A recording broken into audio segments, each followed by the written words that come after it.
जी, प्यार से कहना धान नंकार दी, प्रेम तचपंडी धान नंकार जी। आज यहाँ हैदराबाद के समागम पे, जहाँ सिर्फ तेलंगाना और आंध्रा के ही नहीं बल्कि और भी जगहों से देश विदेश से महापुरुष पहुँचे हैं, और उद्देश्य मन में यही कि ये निराकार, ये प्रभु का गुणगान संतों के साथ रहना, ये सिखलाई संगत की अपने जीवन में लेके एक अपने मनुष्य जीवन को जो एक जीवन मिला है उसका असली उद्देश्य इस परम पिता परमात्मा की प्राप्ति, कि ये जीते जी ही आत्मा को इस परमात्मा से मिलाना है, आत्मा की भटकन ख़त्म करनी है और वो ब्रह्म ज्ञान द्वारा निराकार के दर्शन करके जीवन में वो सारी मानवीय गुण एक रूहानियत से भरे हुए एक मानवीय जीवन को जीना है। तो कैसे अपने जीवन में हर कोई जहाँ एक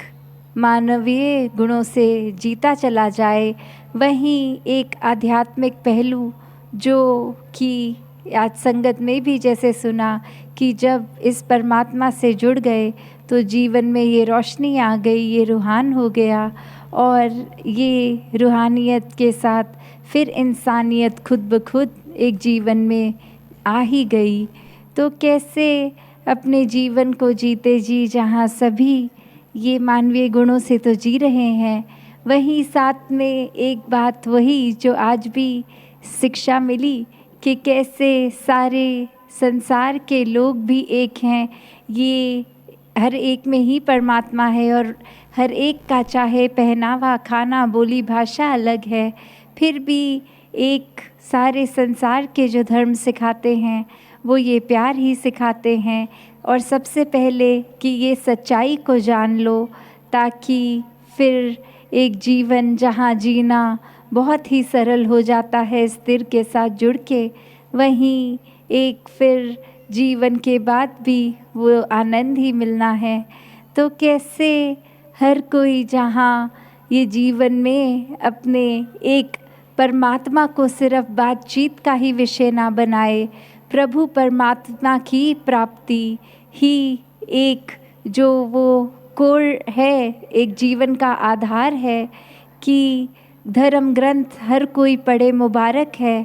पर जीवन में ये सिर्फ धर्म ग्रंथ को पढ़ लेना, सिर्फ उनको रट लेना, उन पे एक चलना नहीं, तो फिर बात नहीं बनेगी। और हर ग्रंथ पे कैसे चला जा सकता है कि एक बात तो ये होती है, जैसे स्कूल में भी एग्ज़ाम देते हैं, अगर कोई सब्जेक्ट को हम समझ के उसको एग्ज़ाम में जब लिखते हैं तो ज़्यादा अच्छा तरीके से वो लिखा जाता है, और सिर्फ अगर रट के ही चले जाते हैं तो अक्सर हो सकता है किसी को सुनाने में, आंसर लिखने में तो अच्छा कर देंगे, पर जो एक मेन कारण था वो पढ़ाई पढ़ने का, कि वो समझ के लिए था, वो सिर्फ टेम्परेरी मेमोरी में डाल के एक पेपर देने के लिए, एग्ज़ाम देने के लिए नहीं था। तो जब अंदर से ही चीज़ ना समझ आई हो तो वो पर्पस डिफीट हो गया कि एग्ज़ाम में सिर्फ कुछ पल एक रात जाग के पढ़ के ही एक रट लिया, लिख दी, और अगले दिन फिर उसके बाद सब भूल गए। तो उससे ज़्यादा बात तो यही कि जो समझ के पढ़ता लिखता है, तो बात वही कि ये रटना पढ़ना सब मुबारक है, पर समझ सबसे पहले ज़रूरी है। ये परमात्मा को देखे बिना कोई भी कार्य अगर किया जाए तो वो अंधकार ही है। इस परमात्मा की रोशनी में रहकर जब कुछ भी किया जाए तो वो भक्ति है। इसके प्रेम में रहकर एक प्रेमा भक्ति भरा जीवन जिया जा सकता है। ये एक दुनिया में आने का जो बात है वो यही कि जब संसार में प्यार की बात है तो वहाँ साथ ही एक अहंकार की बात, और कैसे एक अहंकार वाले व्यक्ति और वर्सेस जो इस निराकार के आश्रय हर पल जी रहा है, तो वो बात वही आती है कि हर कोई चाहे किसी को जानता हो ना जानता हो, वो ज़्यादा समय अपना उसी के साथ व्यतीत करना चाहेगा जो अपनी वाहवाही ना कर रहा हो। वो इंसान जो एक हर एक को ही प्राथमिकता दे रहा हो, हर एक के साथ ही मीठा बोलता हो, एक खुद को ही संसार में सबसे सयाना, सबसे इंटेलिजेंट ना समझता हो। तो एक कहानी भी दासी को याद आ रही है कि एक म्यूज़िक टीचर पे 2 स्टूडेंट्स गए और एक से जब टीचर ने पूछा कि आप कितना म्यूज़िक जानते हैं, और उत्तर मिला कि कभी मैंने कोई भी वाजा यंत्र नहीं छुआ जीवन में, ना कोई संगीत के प्रति कभी भी कोई दिलचस्पी भी थी, वो बस अभी आई तो सोचा सीख लें। और वहीं दूसरा स्टूडेंट आंसर दे रहा कि मैं ऑलमोस्ट प्रोफेशनल ही हूँ। तो आगे वो टीचर जो बिल्कुल ही एक प्रोफेशनल जो नहीं था, बिल्कुल कभी उसने म्यूज़िक को एक सीखा ही नहीं था, उसको तो कहा आप आ जाओ कल से और आपके लिए फ़ीस नहीं है। और दूसरे व्यक्ति को कहा एक बहुत बड़ी अमाउंट बता के कि यह आपकी फ़ीस है, कल से आ जाओ। और अब वो दोनों ही एक दूसरे से देखकर ये हैरान हो रहे हैं, और जो इतना म्यूज़िक जानता था वो आगे से कह रहा कि मैं तो काफ़ी जानता हूँ, फिर भी गुरुजी ने ऐसा ज़्यादा क्यों फ़ीस लगाई। तो आगे से वो गुरुजी सुन के ये बात कहते हैं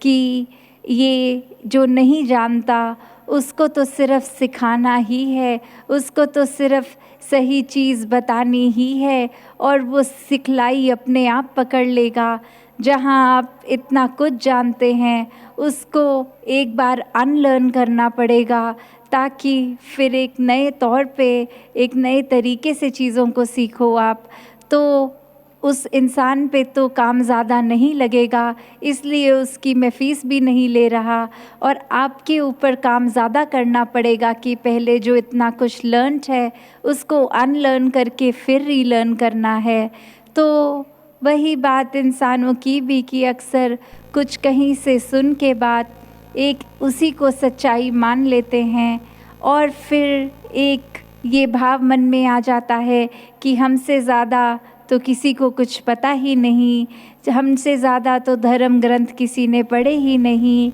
और वही बात कि फिर वो जब भक्त श्रेणी में हो तो फिर चाहे वो पढ़ा लिखा हो चाहे अनपढ़ हो, बात वही कि ये सच्चाई से अगर रूबरू हो गए हैं तो फिर एक ये जीवन रूहानी हो गया है। फिर एक जो प्रेम इस परमात्मा के प्रति, वो मोहताज नहीं रहता कि कोई कौन सी उम्र का है, पढ़ा लिखा है, विद्वान है या नहीं है।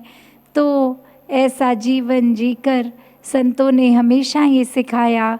कि एक प्यार पूरी मानवता से हर एक से किया जा सकता है, चाहे स्वभाव कितने भी सबके अलग हों। एक हर एक में उनमें परमात्मा के ही दर्शन करके जब ये समझ आ जाती है तो मन से अपने आप ही ये जाति पाति नफ़रत के कारण सब दूर हो जाते हैं। सब अपने जैसे ही अपने से ज़्यादा श्रेष्ठ भी लगने लगते हैं। सब में ही फिर हर समय इस परमात्मा को देखा जाता है। कैसे ये जो बात आती है कि संसार में जीवन में आए हो तो पूरी दुनिया ये अपने कामकाज, ये रिस्पॉन्सिबिलिटी निभानी तो है, पर इसमें इतना नहीं उलझ जाना कि इस परमात्मा के लिए ही समय ना रहे। इस परमात्मा को भूल कर काम में जितना, एक चाहे वो गृहस्थी जीवन हो, चाहे वो अपने कोई ऑफिस वगैरह के काम हो, पढ़ाई लिखाई हो, वो फिर एक माया का रूप लेके नुकसानदायी बन जाती है। जैसे ये शहर का नाम भी सिकंदराबाद, और राजा सिकंदर सबको ही वो कहानी पता है जीवन की। इतना कुछ उसने हासिल भी किया, सब कुछ हासिल करके हासिल कुछ भी नहीं। मैंने देखा है कई सिकंदर खाली हाथ जाते हुए, कि कैसे जीवन में हर कुछ प्राप्त करने का लालच, एक इतना महत्व आकांक्षा इतनी बढ़ा के कि ये परमात्मा ने जो दिया उसको ठीक से जिया नहीं, उसको तो उसको अप्रिशिएट नहीं इतना किया, उसमें इतनी अपनी जो शुक्राना भाव था वो तो नहीं किया, पर जो कुछ नहीं है उसके पीछे ये दौड़ लगा ली कि इसको प्राप्त करना है। तो भाव वही, जिस तरह हर कोई ये संत समझाते हैं कि ये जो पल है उसको पूरी तरह जीने वाली बात, कि आगे का जीवन पीछे का जीवन इसकी ना आने वाली की टेंशन लेनी है, कुछ आगे चिंता करनी है, और ना ही जो बीत गया इतना सुंदर उसके ऊपर आज को कंपेयर करते रहना है कि पहले हमारी ज़िंदगी बहुत आसान थी, अब तो बहुत दिक्कत है, तकलीफ़ है। तो बात वही कि पुरानी चीज़ों को सोच के हम अभी अपना प्रेजेंट को गवा देते हैं। जो कुछ जीवन में आया नहीं है उसके बारे में कल्पना करके, सपने लेकर एक आगे की चिंता में, उसके ड्रीम्स बनाने में फिर इतने व्यस्त कि अभी जो हाथ में पल हैं वो गवा दिए जाते हैं। तो संत तो यही समझाते हैं कि इसी पल में, हर पल में अपने इस प्रभु को शामिल करो, इसके ही ध्यान में रहो। पहले इसकी प्राप्ति फिर इससे प्यार हो जाएगा जब, तो फिर हर पल एक ठहराव के साथ जिया जाता है। फिर वो कामनेस, पीस, एक स्टेबिलिटी की बात, स्थिरता जब आ जाती है, मन में शांति, तो बात वही कि ये बेचैनी जीवन से चली जाती है। और ये बेचैनी इस वजह से जाती है कि ये परमात्मा का ही दिया जीवन है, जो भी जिस तरह जिस हालत में वो ही उत्तम है। अपना मेहनत तो हर कोई करता जाए, पर अगर परिणाम स्वरूप कुछ जिस तरह से दिमाग ने सोचा वो अचीव नहीं हुआ, तो भी उसमें यही शुक्राना भाव दातार का कि इससे बेहतर ही कुछ है, तभी ये पूरा नहीं हुआ। तो संत हर हाल में इस प्रभु का शुक्राना करते हैं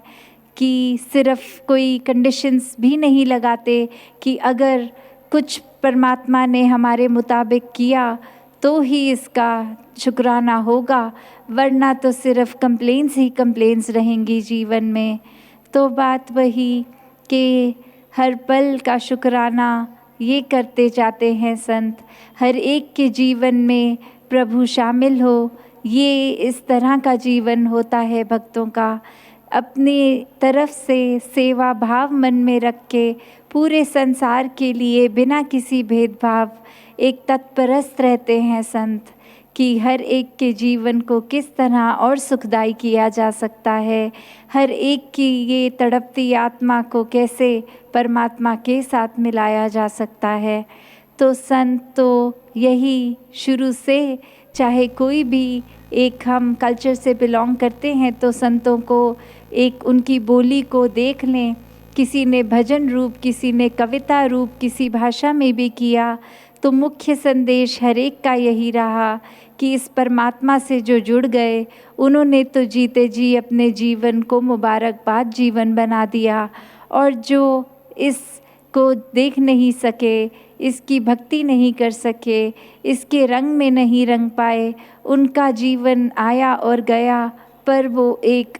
काम का जीवन नहीं रहा। तो कैसे जीते जी हर कोई जो इस जीवन को जी रहा है, ये मौका है अभी कि अपने जीवन का उद्देश्य प्राप्त करके इस निराकार को जान लें, इसको मन में बसा के अंग संग हर समय देखकर फिर इस कादर की बनाई कुदरत में भी हर जगह ये नज़र आएगा। और ये जैसे जैसे सेवा सिमरन सत्संग मन करता है उतना ही और ये रंग भी पक्का होता रहता है। फिर संतों की वाणी पे अपने जीवन के हर पहलू को ये भक्त उतार देता है कि हर तरह से शिक्षा मिल रही है जीवन को सही तरह जीने की, और उसी तरह जीवन जीते जाएं। मन में ये भेदभाव नहीं, सेवा भाव लेकर ही सेवा हो, और फिर ये परमात्मा को मन से एक प्यार के प्रति ये सुमिरन हो। तो दातार कृपा करे हर किसी के जीवन में ऐसी ही भक्ति हमेशा बनी रहे। सात संगत जी, धन निरंकार जी।